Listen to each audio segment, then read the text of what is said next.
Hello, hello, hello. I am the Linux Mensch. Today I'm going to talk about Vim. So let's get to it. So today I'm in a virtual machine of Arch Linux, and we're going to talk about Vim. So most distributions come with Nano installed, and some come with Vim installed, and others you have to install Vim on your own. And if you're going to be working in the terminal, regardless of whether you're working in a terminal emulator like Xterm or Alacrity or GNOME Terminal or whatever, or you're going to be working in the TTY, you really should get to know how to use Nano or Vim.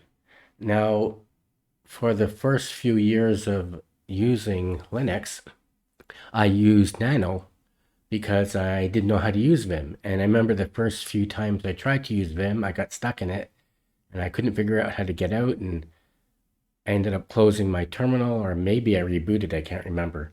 It was a long time ago. And finally, I learned how to use Vim, and I've been using Vim, I don't know, a year and a half, maybe 2 years. But once you know how to use Vim, you don't go back. So, like I said, I was using Nano, and of course, I never did a lot of editing in the terminal or the TTY, but I did some. And when I was changing a configuration file, I would always go into Nano. But after I learned how to use Vim, it's fantastic. And if you've been watching my videos and following my channel, you know that I fly through Vim and I use it. And when I'm doing my manual installation in Arch Linux or the automated installation in Arch Linux, of course, in the TTY, I'm using Vim. And I always use Vim to do my post installation of Arch Linux and to change configuration files and so forth. So I highly recommend that you at least know how to use Nano or Vim, but I prefer Vim. And once I learned how to use Vim, I never went back to Nano, and I forgot how to even do basic things in Nano. And I never knew how to do that many things in Nano anyways. So let's just take a look. I'm going to open up a terminal. I'm going to open up Xterm, and let's make that a little larger. Now, just for the sake of it, I don't even know if I have Nano installed. Let's see if I do. Oh no, I don't have it installed. Just for the sake of it, let's install Nano. Sudo Pacman S Nano. Put my password in.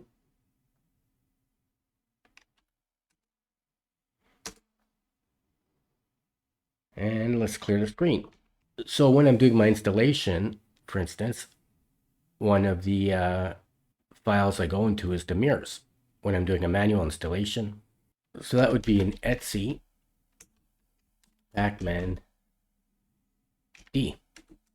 If we do ls, we can see the mirror list there. So before I learned how to use Vim, I'd be going into it with Nano.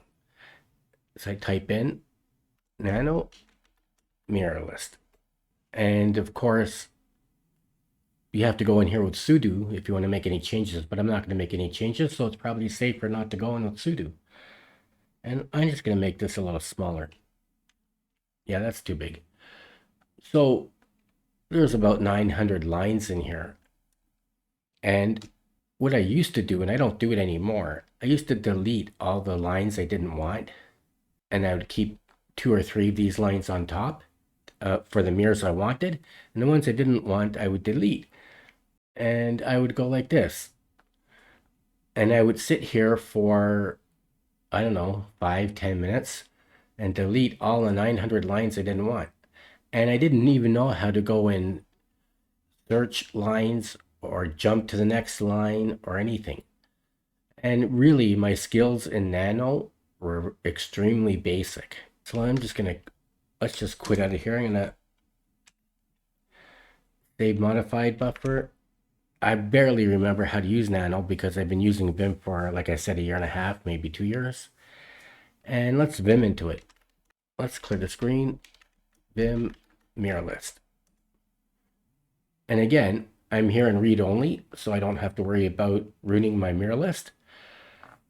But this is fantastic. So let's say I want to jump to the bottom. I'm going to do Shift G. Now I'm at the bottom. Look at, I'm at 900 and line 956. Let's say when I jump to the top, I'll do GG. Now I'm at the top.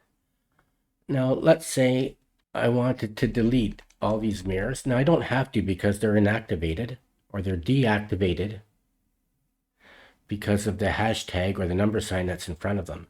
But let's say I wanted to delete them. I could go, instead of deleting line by line or like this or like this, because there's 900 lines, right? I could go hit the V for visual and then Shift G, and it highlighted all the lines from where I started to the bottom, 894 lines, and just hit DD for delete.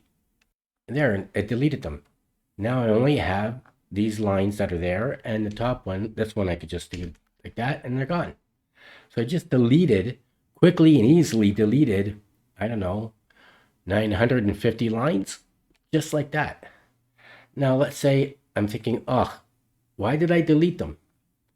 I could hit the U, and it brought back the first line. If I hit the U again, there it goes. I just brought back all the lines.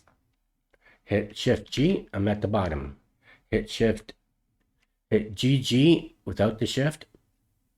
Hit GG, and I'm at the top. Now let's say I want to do a search. Well, there's a mirror, and if you've been watching all my videos, especially my Arch install videos, you see me do this. I'll hit the forward slash, and I'll do constant is a mirror that I like. It's way at the bottom because America is at the bottom of the list, and America has a huge list of mirrors. Like if you see here, before I go there, let's go to Canada.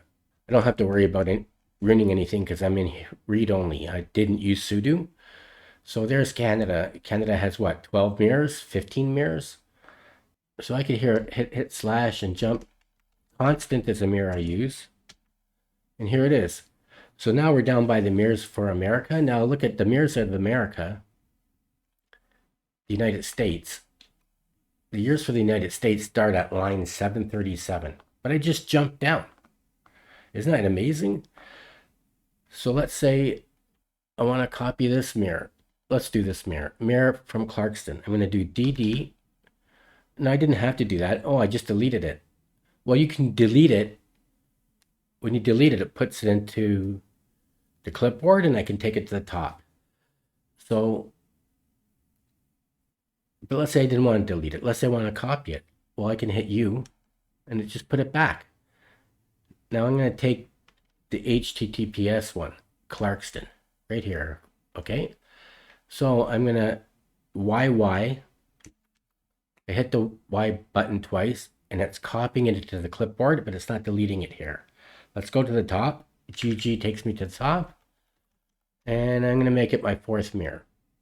Okay, there it is. It's there. Now I activated it. So this is fantastic. I can't say how much I love Vim. And now Vim is a big program. It's a heavy program. Now what I mean is it's a very light program. It hardly uses any RAM when you're running it, and it uses very little system resources. But what I mean by big and heavy, it's been around for, I don't know, 20 years, maybe longer, maybe 30 years. Vim has been around a very long time, and it's a huge program.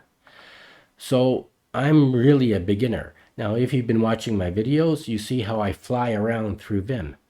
But I don't even consider myself an intermediate in Vim. For sure, I'm not advanced. And I don't consider myself intermediate. I consider myself to be a beginner in Vim. And I know how to use a few basic commands that enable me to do what I want to do. And those few basic commands, I can fly around. But like I said, Vim is so big, I consider myself a beginner. Now, like I said, and I'm just going to repeat myself, it's not a big and heavy program. It's very light, in RAM usage and it's light in your system resources. But what I mean is big is if you've been using Vim for 10 years, you probably don't even know how to use half the things in Vim. But anyways, I'm going to get out of here. I'm going to quit. Whoops, I made changes. I'm going to quit, apostrophe. And of course, I didn't make any changes to it. We could go back into it because I was in read only.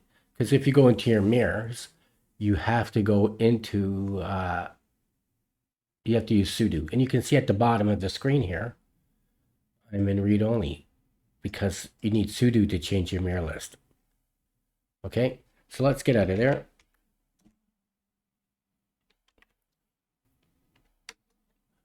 Let's make the screen larger. Now, a lot of people don't use Vim because it's hard to learn. And there's no commands on the screen. Like when you're in Nano, see, it tells you at the bottom here, you know, if you want to exit, it's Control X. And there's cut and paste, and I don't remember how to use them though. In Vim, so if I go Vim Text, there's nothing there. You know, there's no commands to tell me what to do. So Vim comes in with a built-in tutorial, and to get into it, you're going to type in Vim tutor, just like that. This is going to give you exercises to go through it. So I highly suggest that you go through this exercise. It might take you half an hour or so, and then go through it a second time if you need to, and then start editing simple text with Vim. And eventually, you're going to learn how to use it, and you're going to love it, and you won't go back to Nano. Guaranteed.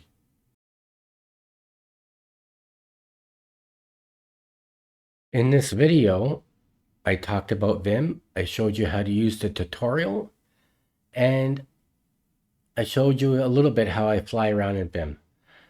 Vim also has spell checking. It has all kinds of stuff.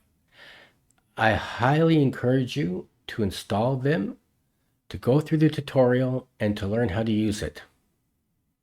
And at the very least, if you're not going to use Vim, you should know how to use Nano. It makes it a lot easier for doing text editing in the terminal and enables you to do text editing in the TTY. Because without Vim or Nano, you can't do anything in the TTY.